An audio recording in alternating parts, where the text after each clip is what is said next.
Hello YouTube, this is Charlie426, and today we have the review of the P-Bandai exclusive Master Grade Lightning Strike Gundam. So before I start off the review, I would like to give a quick notice to my viewers that yesterday I got my first vaccine shot, and of course I have to get my second vaccine shot next month. But because of this shot, I'm actually having some side effects where my left arm is aching a bit. So this is technically a normal symptom that has been observed multiple times, so it's nothing too serious. But at the moment my left arm is very aching at the moment, so I do have some limitations in making reviews. So today in this review I'm mostly going to go simple, where there's no going I don't think I'll be able to post many pictures, but I will still make the review, and this review will be more focused on the Lightning Pack set instead of the Strike Gundam itself, because while I never actually reviewed the Master Grade Strike Gundam, but I'm pretty sure for those who are buying this kit are pretty much interested in how the Lightning Pack works, so keep that in mind. I will show you guys some articulation once you actually apply the armor onto the kit, so yeah. Alright, so now let's get on to the review. So first of all, the Lightning Pack. Now I'm not sure how many people know about this Lightning Pack, but ever since Gundam Wiki was a thing, I read a lot of stuff on the wiki, and apparently while looking into the Strike Gundam, there was a pack that I never saw in the anime, which was this Lightning Pack, and it was definitely an interesting design because the fact that it actually has an extra chest piece. So apparently the Lightning Pack is meant to extend the operations of the Strike Gundam up to 150%, because the Lightning Pack contains these two large battery packs, and apparently this thing also has like an overdrive mode, and it has a really interesting weapon which is called the electromagnetic rifle, which is pretty much, to me, that sounds like basically that's a railgun. So yeah, let's get on to the review right away. So, as usual, let's go over some components. First of all, what you get, of course, is obviously the Master Grade Strike Gundam. So, as far as I know, this is the remaster version, and then this is exactly the same as the other Master Grade Strike Gundams out there. There's no difference on the base kit itself, and here is all the parts that you should be getting once you buy this kit. So, number one, we have the backpack right over here. It's a very large piece, and then we have the front chest piece, which is technically you have to attach it separately, and then we have these extra arm parts for the railgun. Basically, when you're not using the railgun, these railguns can be split in half and stored onto the arms as well. And then I believe with this one, which attaches to the right arm, can be also used as a long-range weapon, which is kind of interesting. And then we get a action-based connector, nothing too special about that, and then we get some extra hands. So, as usual, currently on the Master Grade kit itself, I'm using the fist hands, and here are the rest of the hands. Now, technically, you won't be using all of these hands. Number one, so we have these fully open hands. We've seen these before. We have these trigger finger hands. Oddly enough, you don't actually use these for the railgun. We have these multi-purpose hands, which are the hands that you actually use on the railgun, which is kind of interesting than I expected. Alright, other than that, so we've seen the Lightning Pack, and let's go over the sticker sections. So, as usual, for a P-Bandai Master Grade, they come with water slides. I don't really care for water slides. I personally don't. I don't prefer water slides in general, but still, it's good to know that they give you these. And then we get a typical sticker sheet. Now, the stickers aren't that great on this. I will try to point out where these stickers go. So, as you can see, these three ones are obviously these stickers that goes onto the Master Grade Strike Gundam itself. So the eyes and the head cameras, nothing too bad. But now the rest of these red ones are supposed to go onto the Lightning Pack, and they're not that great, I'm going to be honest. So I will point out where they are supposed to go, but yeah, as you can see, I tried to apply one, and I just immediately, no, this isn't going to work, so I stopped. And then we get this. This is also a sticker sheet. Now, on the manual, these are referred as metallic 3D stickers, but of course, oddly enough, here it's called plastic stickers. I'm not sure which one it is, but still, I do like the way how these work. These stick much more, the way how they stick are much more powerful, and then they do feel like, very thin plastic at the same time. So, I'm assuming these might be the same material as the ones that goes onto the knees of the Master Grade Gundam H1 normal. I could be wrong. But yeah, these are definitely much more stiff stickers, if you ask me. And yeah, it definitely has a much more shine to it. And now, being a P-Bandai kit, there's always some leftover parts. So, here are the parts that I cut off. So number one, we have these cable looking things right over here. So these are leftover parts because these are technically repeats of the kit parts, so they are leftovers. This one looks like some sort of adapter that I am not too familiar with. And then here we have some parts which seems to be a part of the inner frame but has a leftover. It could be from a different variant of the Strike Gundam. And here we have these parts as well. It seems like it could be either a feet part or something like that, but once again leftover inner frame parts. And those are the parts I cut off. So here are the parts that are still on their plate. So number one, we have some leftover polycaps. That's actually a lot of polycaps when you think about it. And then here we have a yellow plate here. So so this kit uses the remaster of the Ale Strike Gundam pack set, so which is why we have some leftover parts from the Ale Strike pack. So we have these yellow parts that I assume is from the Ale Strike pack, and or from the shield. This looks like the yellow parts of the shield of the Strike Gundam. And here we have a red plate which is full of the Ale Strike stuff. So we have the wings, the thruster parts, leftovers as well. And then here we have this part which apparently we have a extra set of hands. Interesting enough. And let's see what else we got. So here we have some white parts. We have a white neck joint. The kit currently uses a gray part, so yeah, interesting enough. I'm assuming this is just a leftover because of the color issues, but still. And then here we have these parts which I have zero clue where they're supposed to go. Not mentioned really in the manual. So for those who know what this is, do let me know. And some leftover pilot figurines. So we have 4 in total. We have Kira and Muflaga. It's really up to your choice. Now I really don't care about the standing figures, and for the ones sitting on, they really just look like regular pilot figurines, so I just use either one. But technically, if you want to be more story accurate, according to the wiki, you should be using Muflaga. Alright, so now let's see what we got. So let me just get it off the stand, and let's slap the armor on right away. So I would like to mention my Strike Gundam at the moment is feeling a little bit stiff because it was freshly built last night. So I did kind of loosen up the shoulder movement because I assume these parts are going to be a little bit crucial for the railgun. But other than that, everything is in place, where even the armored Schneiders are still there. So those are still included.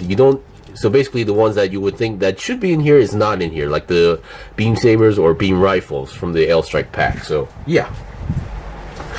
Alright, so now let's get on to the armor alignment right away. So before I actually apply the armor, I would like to mention here, so for the lightning pack to actually connect, you need to have these two ports. Number one is a typical the Strike Gundam port here, which is the long square here, and then this port is actually used. So let me just get an example right over here. So here is the Master Grade Testament Gundam. Of course, this is also a premium Bandai, and technically was the most closest thing that I had to a Strike Gundam as far as I know. Now, when you look at the back, obviously, so you can so this part would still connect. However, this part right over here on the bottom of the waist section will not fit because it's a different size port and the location is entirely different. So if you're going to ask, can I fit the lightning pack to the Testament Gundam, the answer is no. You're going to need some modifications. And before someone even asks, can I apply this to like the Astray red frame, like the answer is no, because the backpack port here for the Astray, as far as I know, which I checked for the regarding the basic Astray, I have the gold frame, and then this port is entirely a different size port. So no, the answer is no. Now technically, if you're more of a customizing or modder, then obviously everything, the answer is yes. You can modify everything to fit anything. So yeah. So applying the backpack is pretty simple. You have this port here and then this port here. All you need to do is just connect each port together. So I personally go with the backpack on the port on the back first, and then attach the one on the back skirt here. So we already attached the backpack, and definitely looking much more bigger and bulkier. And then after that, we have the chest piece, which looks absolutely beautiful. There's no stickers applied here on the chest piece, but I do like the fact that there's these I'm just gonna say yellowish gold color pieces that are in the middle, and there's this beautiful red clear piece. Definitely do like the color scheme going on here. And then now the way how these connect is that there's these square holes on the backpack right over here. So let me just, there we go. So if you look at the backpack, there are these holes right over here. So, and then the chest parts have these extra pegs here on on the end tip right over here. So all you need to do is just connect those two together. So there's nothing that actually, for the chest piece, it doesn't actually directly attach to the main body itself. There's no port here, and here's a part that I should be mentioning regarding the connection. So yeah, let me just adjust the camera, and there we go. So once again, if you have those on, the last thing to do is to apply these to the arm. So if you look at the back of the arm, there's these holes here, and then you can just apply those, just connect the pegs, and you should be good. Nothing too difficult about that aspect. So let me just do this. Oops. Yeah, it is always difficult to do things in front of camera because you don't really get all the sights. Alright, so now we applied this. Now this part fell off. Now it's not because it's a loose part, it's actually because of a very stiff part. Now this part is actually kind of stiff, so every time I try to move this part, it actually just wiggles the peg out. So yeah, so you just need to apply there. Once it's in, it's actually a very stable connection. It's just that joint there is just too stiff, that to the point where I try to move this part and I'm actually wiggling the part out. And there we go, we have the entire lightning strike pack. So articulation wise, I don't say anything changes that much. The only part that if I had to mention would be the arm articulation, where you can't no longer rotate 360 because some parts are blocking the way. I think this part is actually getting the wings are colliding with the shoulder armor right away. But the bending point are pretty much the same because it's actually on the lower arm, so it doesn't really affect the articulation here, if you ask me. The legs are obviously unchanged. Now the back or the body movement, let's see. Yeah, it's kind of locked into place because number one, the connection here is connected now because there's two connections, one on the main body and one on the waist. So that pretty much locks up the articulation on the main body. So yeah. But in terms of articulation on the shoulder, you are technically able to pull out the joints, the extension part here, but only by a little bit because the chest piece is kind of blocking the way. So let's say if I were to pull this out, then I have no problem pulling the extension part out from the shoulder. So that is something you should be aware of. So let's say if I extended this part out and then I try to apply the armor, then it doesn't reach because obviously the shoulder part is now colliding with the armor and not allowing it to go all the way in. So that is some parts that you should be aware of. So let's see what we got for the backpack. So looking at the back here, let's see what part moves. So number one, let's get to the bottom. Now assuming they mentioned these battery packs, I'm assuming it's these parts. So these things can move up and down, and then this part here, this yellow section here, is a sticker. So there's one on each side, so that's 4 stickers right over here. Now every yellow piece you see is not a sticker. Some parts are actually color separated pieces. Like for example, this section right over here is actually a separate piece, and on the backpack right over here, sorry about that. So this piece is a sticker. This one is a sticker, but if this other one is actually a plastic piece right over here. So they did okay on the color separation here. So and on the arms, these parts are stickers. So yeah, not many stickers as you would think. And then these red sections on the backpack right over here, this back one here, those are stickers. Those are, when I mean stickers, I'm referring to the metallic / plastic stickers that were applied onto that special sheet right over there. Yeah. So let's talk about the actual stickers. So one of the stickers that I didn't use were all red, so they were supposed to be applied onto these vents. So these vents right over here, that you had to slap on red stickers on top of them, and I say that is a big no, so I did not apply those. And then I believe the same had to go with I'm not sure if I can show you guys this part. Yeah, there we go. So here we had another piece right over here which you were supposed to apply, and I definitely said no to that because once again, this is not a flat surface. That is actually a molded piece there. So yeah, it was basically a bad idea to do so. And yeah, so basically the other red stickers I didn't mention are pretty much the same situation where you had to apply red stickers on these molding areas right over here. So sorry about that. So like this part right over here. So I definitely gave it a no. Alright, so let's see what else parts move. So we already looked at the batteries, and then we already looked at this part right over here, which can move up and down. So there is an overdrive mode, which you have to actually move this top forward. This gray piece also kind of moves up and down on its own as well, so no need to worry about that. And then for overdrive mode, you have to pull this a little bit to the back and then open this section up. These are actually works as vents as far as I know, and then which pretty much indicates that. And then you can open these vents up to indicate that it is now in overdrive mode, which I assume is that it goes like really super fast or such, or like some sort of booster mode as well.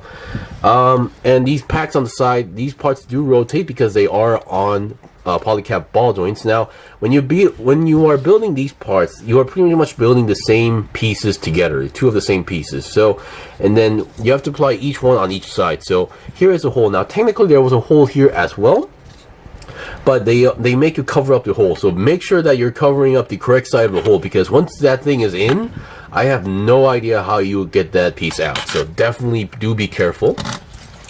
And then these wings on the back can move actually up and down a little bit, so you do have slightly extra range of movement. And yeah, that's, I think as far as I know, that those are all the moving parts. And then for the railgun, let me just detach these as well. And then so the way how the railgun works is that this is the back part, this is the front part. So there is some parts forming involved in this. So you have to open these sections up, and then before opening these sections, you have to take these parts out. You have to detach these parts here. So as you can see, something fell off. So here is the part that came off, and then what you need to do is that you basically reapply this on here, and then yeah, you open this section up and do the other thing the other way around. I'm just gonna leave that as an example. You have to pull this section out, which reveals a small black port of a hole there. And then on the other side, there's also the same thing where you have to pull this out, which reveals a peg, and then extend this part. Oops, sorry about that. So extend this part out, and then in theory you have to attach these two pieces together. Now the black section here doesn't really attach that well, but it does work eventually. So you attach these here, and then obviously we're not seeing any handles, because if you look at these the area where they were stored in, you have these brown gray handles. There's also another one on the other arm, but just to give you an example, you have to attach here, and it works as a handle. So I'll be right back with the cleaned up version. Okay, I'm back. So I cleaned up the rifle, I applied both of the handles onto the railgun, and one thing I forgot to mention regarding is that I wasn't able to find the cable, but if you buy this kit, they do give you one of those bendy wire cables going on here. You can attach to the lower handle here, and then on the back of the lightning pack, there's a port where you can actually open up here. So I opened up one here, and there's actually another hole there you can attach the wire. So if I can open on the other way around if I want to. So yeah, there we go. You can open this section up and it reveals another hole there. So if you want to apply it onto the left arm, you can do that at the same time. And that part fell off again because I was actually moving that around. So it's not loose, it's just that I've been wiggling it around because of the stiff joint. So yeah, of course, the problem is this wire is kind of on the short side, so it is slightly inconvenient. So if you don't want to use the wire, you can always not use the wire. So just saying. So once again, I do love the concept of the weapon. The weapon has been designed very well. Definitely, it does look like a railgun. And then I do like the extra clear red piece that's on the railgun as well. And the handles are allows to there is some movement. You can move the handle side to side if you want to do so. So if you want to hold the gun onto the left arm, there should be no problem as well, because you just need to swap the hands. And then the problem is the pose. So on the promo pics, they've been showing this using the double hand pose, like the sniping pose. So with one hand on here, and then the other arm or hand holding this section. I have no idea how you are supposed to reach this arm, because as I mentioned, if you have this armor on, the arm extension does not work properly. It's kind of collided in the way. And even as far how much I can move the arm, there's just no way to reach that in, unless I have to do like some sort of weird pose going on here. So it's definitely something wrong. Unless I'm doing something wrong, do let me know, because I've always struggled to do this kind of pose every single time with most of the kits. So it could be just me struggling. But yeah, that's pretty much it. So considering the lightning pack, there's no beam sabers on the backpack, which is kind of odd. So for close combat weapon, the only close combat weapons for this unit to have is the armored Schneiders, which is not exactly the most reliable weapon considering what we've seen in the series.